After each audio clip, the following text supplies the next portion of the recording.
એવી અનન્ય આસક્તિ આ મત્સ્યાકૃત કુંડળના દર્શન કરવાથી થાય છે. અને એટલા માટે પ્રભુના જ્યારે પણ તમે દર્શન કરો તો કેવલ મુખારવિંદ અને ચરણારવિંદના ન જ કરતા એક એક શૃંગારના દર્શન કરજો, કારણ કે એ શૃંગારના દર્શનો પણ અનેકવિધ પ્રકારના ફળ આપનારા છે.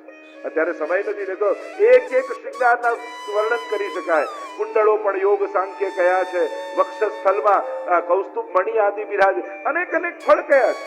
આ એક એક શૃંગારના અનેક ફળ કયા, અને એના શૃંગારનો પરિચય શ્રી હરિરાયજી પણ આમાં કરાવે છે. અને આગળ વર્ણન કરતા શ્રી હરિરાયજી બહુ અદ્ભુત વાત કરે. શું વાત કરે? યશોદાજીની ગોદમાં 6 દિવસના લાલન છે. અને લાલન જ્યારે બાળક 6 દિવસનું હોય ને એની પછી કપડું રાખવું પડે. શેના માટે હોય? એ બાળકની લાર બહુ સ્ત્રવે. નાના બાળકના મુખમાંથી લાર બહુ સ્ત્રવે. તો આ અમારા બાલકૃષ્ણ પ્રભુના મુખમાંથી પણ લાર પડે.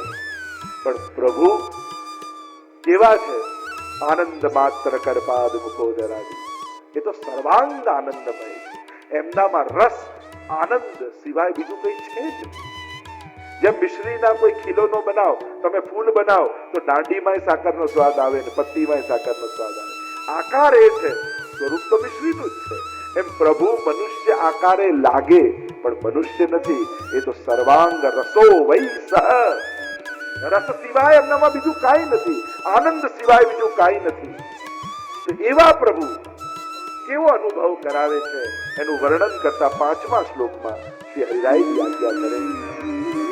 લાલા વિષાધર નરસ શ્રાવણ જ્ઞાન બોધત બાહ્ય ભાવાદિ સુલભ રસ બોધન તત્પર. પ્રભુ લાલામિષ એટલે જે લાર સ્ત્રવે છે એ બીજું કાંઈ નથી, પ્રભુનું અધરામૃત. કારણ કે વ્રજનો રસાસ્વાદ ત્યારે મળે જ્યારે પ્રભુની સુધાનો સંબંધ જીવને થાય.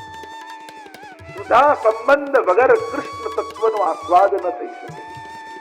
સુધા સંબંધથી જ અધિકાર સંપાદન થાય કૃષ્ણ રસને માણવાનો. અને એટલા માટે પ્રભુ વ્રજલીલામાં સર્વનો સુધા સંબંધ કરાવે. સર્વ કઈ રીતે? તો કે સૌથી પહેલા વેણુનાદ દ્વારા ઠાકોરજી લતા પતા વૃક્ષો પક્ષીઓ પશુઓ એમનો વેણુ ગીતમાં સુધા સંબંધ કરાવે.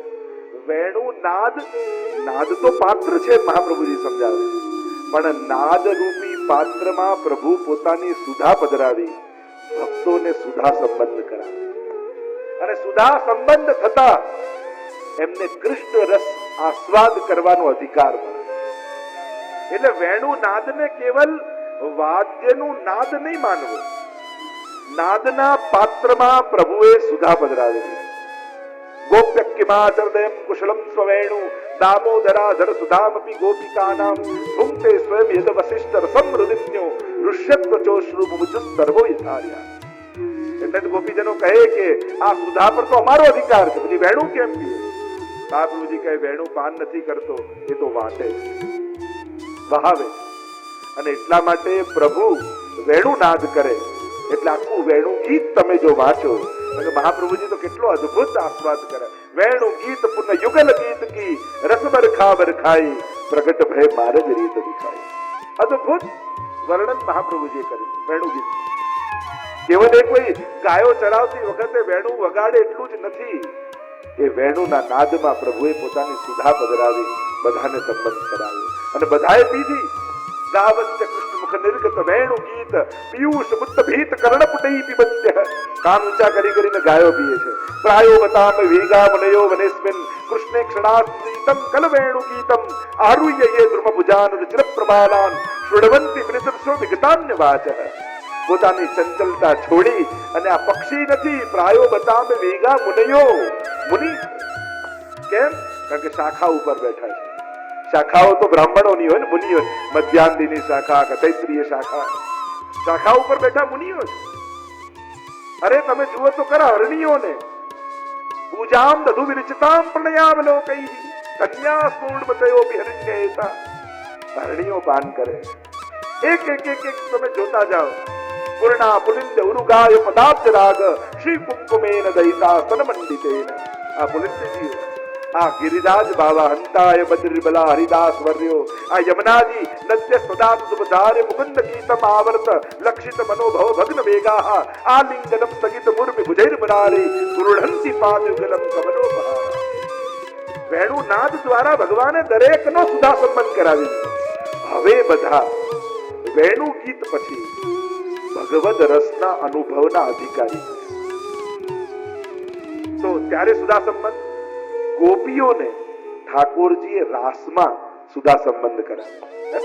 એટલે તો ગોપી ગીતમાં ગોપીઓ યાદ કરે છે. એમનો સુધા સંબંધ ક્યાં? એમને કેમ અધિકાર કૃષ્ણ તત્વનો? તો અહીંયા હરિરાયજી કહે લાલા મિષધર રસ શ્રાવણ. એ ઠાકોરજીની લાર સ્ત્રવે. ગોદમાં લાલન હોય અને લાર સ્ત્રવે ને તો પ્રભુને અહીંયા થોડીમાં ખાડો છે. એટલે આવીને અહીંયા લાર અટકી જાય અને ચળકવા લાગે હીરા જેવું, જેને આપણે ચીબુક કહીએ છીએ ને, આ ચીબુક. અને અહીંયા અટકી જાય ને ચળકે અને લાલનને ખીલાવતા ખીલાવતા નંદ યશોદાજીને એટલું બધું વહાલ લાલન પર આવે કે એમની ઠોડી ઉપર ચુંબન કરે એટલે નંદ અને યશોદાજીને પણ સુધાનો સંબંધ થઈ જાય.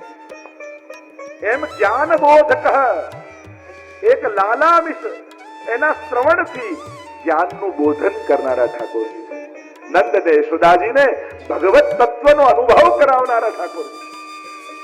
આમ કહી અને કહ્યું ઠાકોરજી આ રીતે અનુભવ કરાવે છે પોતાના રસ તત્વ. કોણ રસ લીનો ઘૂંટ ગોપીને, કોણ રસ લીનો ઘૂંટ? કારણ કે આ કયો રસ એમણે ઘૂંટ્યો છે કે પ્રભુએ આવો આનંદનું દાન એમને કર્યું છે. આ વાત આ શ્લોકમાં હરિરાયજી સમજાવે. જોયું પ્રભુ લીલા કેવી કરે? પલ્લામાં ઝૂલતા ઝૂલતા પોતાના ચરણને પકડ્યો ઠાકોરજીએ ધીમે રહી અને આગળ લાવતા લાવતા ચરણના અંગુષ્ઠને ઠાકોરજીએ મુખમાં પધરાવી દીધું. અને પ્રભુનું ચરણના અંગુષ્ઠને મુખમાં પધરાવવું એ જીવની ગતિ અને ક્રિયા શક્તિનું બોધક છે. એમ શ્રી હરિરાય મહાપ્રભુજી કહે. જેમ આપણે પણ બોલીએ છીએ કરારવિંદે ન પદારવિંદમ મુખારવિંદે વિનિવેશયંતમ વટસ્ય પત્ર ચ પુટે શયાનમ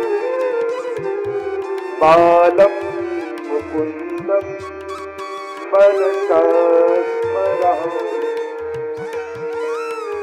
વટના પત્તા ઉપર પડેલા બાલકૃષ્ણ પ્રભુ ચરણના અંગુષ્ઠને મુખમાં પધરાવીને બિરાજ્યા છે. આ તો જીવની ગતિ ને ક્રિયા શક્તિ છે. અનેક કારણો બતાવ્યા. એક કારણ તો એ બતાવ્યું કે પ્રભુને વિચાર થયો કે આ થાય જગતમાં જેટલા મોટા મોટા વિદ્વાન થયા, ઋષિ થયા, ભક્તો થયા, બધા મારા ચરણની વંદના કરે. પડત દેહી નામ પાપ કર્ષણમ સદાનુબંધી નિકેતનમ. જેટલા જેટલા મહાપુરુષો થયા બધા ચરણારવિંદની વંદના કરે. લાવ હું ચાખીને તો જોઉં એવું મારા ચરણમાં છે શું? એવો તો કયો આસ્વાદ છે કે બધા મારા ચરણની વંદના કરે છે. બીજો એક ભાવ એમ બતાવ્યો કે આ ભક્તો દાસ ભાવથી ભગવાનના ચરણમાં આવ્યા. પણ ચરણમાં બે પ્રકારની ભક્તિ આપણા શાસ્ત્રોમાં બતાવી. ચરણારવિંદની ભક્તિ ને બીજી મુખારવિંદની ભક્તિ. તાપાત્મક ભક્તિ ને શીતલ ભક્તિ. ફલાત્મક ભક્તિ મુખારવિંદની. એટલે ચરણમાં પડેલા જીવની દ્રષ્ટિ તો મુખારવિંદ તરફ હોય. એને એમ થાય પડ્યો છું ચરણમાં, પણ આ ભગવદ રસનો અનુભવ મુખારવિંદનો મને ક્યારે થશે? હરિરાયજી પણ વલ્લભ સાખીની શરૂઆત કરીને તો જ્યારે શરૂઆત કરી ત્યારે કહ્યું કે શ્રી વલ્લભ પદ વંદો સદા. ચરણારવિંદથી શરૂ કર્યું. સરસ હોત સબ જ્ઞાન और रसिक रटत आनंद सो. અને ફલ ક્યાં? કરત સુધારત પાન. વંદન ચરણારવિંદ ને પણ દ્રષ્ટિ મુખારવિંદ પર. ભક્તિની શરૂઆત ચરણારવિંદ થી થાય પણ ફલ તો મુખમાં છે, મુખારવિંદની ભક્તિમાં છે. અને એટલા માટે ઠાકોરજીને ચરણમાં પડેલા જીવો જ્યારે દુખી જોયા કે પ્રભુ અમે તો ચરણમાં પડ્યા છીએ, કોઈ અધિકાર અમારો નથી, કોઈ સાધન અમારી પાસે નથી, કોઈ કોઈ જ્ઞાન અમારી પાસે નથી, મુખ સુધી પહોંચી શકે એવું સામર્થ્ય મારી પાસે નથી. અને જ્યારે ચરણમાં પડેલા જીવોને દુખી જોયા, લાલસા જોઈ કે અધરામૃત તમને ક્યારે મળે, ત્યારે ઠાકોરજીએ કહ્યું કે તમે મુખ સુધી ન પહોંચી શકો પણ હું તો પહોંચાડી શકું ને. અને પ્રભુએ ચરણમાં પડેલા જીવોને અધરામૃતનું દાન આપવા માટે ચરણના અંગુષ્ઠને મુખમાં પધરાવી, ભગવત સુધાનું પાન કરાવ્યું. અને આ તો પુષ્ટિ છે ને, જીવના કરવાના સાધનો ભગવાન પોતે કરી અને ભક્તને ફલનું દાન આપે, એનું નામ જ પુષ્ટિ માર્ગ છે. જે સાધન જીવે કરવાના હોય, જે અંતર જીવે કાપવાનું હોય. દુનિયાના બધા જ ધર્મો એક વાત કરે કે અમે ભક્તને ભગવાન સુધી લઈ જઈએ, પણ મહાપ્રભુજી કહે અમે ભક્તને ભગવાન સુધી નથી લઈ જતા, પણ અમે તો ભગવાનને ભક્તના ઘરે પહોંચાડી દઈએ, અમે તો ભગવાનને ભક્ત સુધી લાવી દઈએ છીએ. અને પોતાનું વૈકુંઠ છોડી જે માર્ગે ભગવાન ભક્તના ઘર સુધી જાય, એ જ માર્ગનું નામ પુષ્ટિ માર્ગ છે. આ માર્ગ એ નથી કે જેના પર ભક્ત ચાલે, આ માર્ગ એ છે જેના પર ભગવાન ચાલીને ભક્ત સુધી આવે. અને એટલા માટે અંગુષ્ઠ દિખાય રસ લે ગયો રી, મેરી ભરી મટુકિયા લે ગયો. અંગુષ્ઠના તો અનેક ભાવ, એટલે જ ઉક્ષિપ્ત હસ્ત પુરુષો ભક્તમાકાર્યુત દક્ષિણેન કરિણા સુપુષ્ટિકૃત્ય મનાંતિન વામ કર્મ સમુદ્ર ધીરુદ્ય નિર્ણુતે પશ્ચ ચાતુરીમ. શ્રીનાથજીને ભાવના જ્યારે બતાવી, ઊંચો હાથ કરીને બોલાવે છે, આજા આજા આજા. જ્યારે નજીકમાં આવે, હવે ફસાજા. શ્રીનાથજીની ભાવના બે વાક્યમાં સમજવી હોય ને તો એટલું સમજી શકાય, આજા ઓર ફસાજા. જ્યાં ચરણે આવ્યો પછી મુઠ્ઠી બંધ છે ને શ્રીનાથજીની, એટલે શું કરે, એના હૃદયને મુઠ્ઠીમાં પકડી લે, મુઠ્ઠીમાં પકડે કે, અને પછી અંગૂઠો બહાર રાખ્યા. મુઠ્ઠી આમ છે, શ્રીનાથજીનું સ્વરૂપ આમ, અંગૂઠો બહાર. અંગૂઠો બહાર એના અનેક ભાવ બતાવે. એક ભાવ એ બતાવ્યો કે ભગવાન માયાને અંગૂઠો બતાવે છે કે આ જીવ મારો થઈ ગયો, હવે તારા કામનો રહ્યો નથી. તારું ભલે બધા ઉપર ચાલે, હવે આના ઉપર નહીં ચાલે, કારણ કે હવે આ મારો થઈ ગયો. એવા શ્રીનાથજીની ભાવના, અનેક અનેક ભાવના. અંગુષ્ઠની હરિરાયજીએ પણ ભાવના બતાવે આગળ ગોપેશ્વરજી ટીકામાં, કે જ્યારે અંતર્ગ્રહ ગતા ગોપીજનો, કે જેણે વેણું સાંભળી અને પ્રભુ પાસે જવા ગયા, પણ સ્વજનોને ખબર પડી અને સાંકળ લગાવી દીધી. હું તો ઘેલી ફરું ઘર માય, કોણે દીધી સાંકલડી, મારા વાલાના વન માય વાગે રૂડી વાંસળી.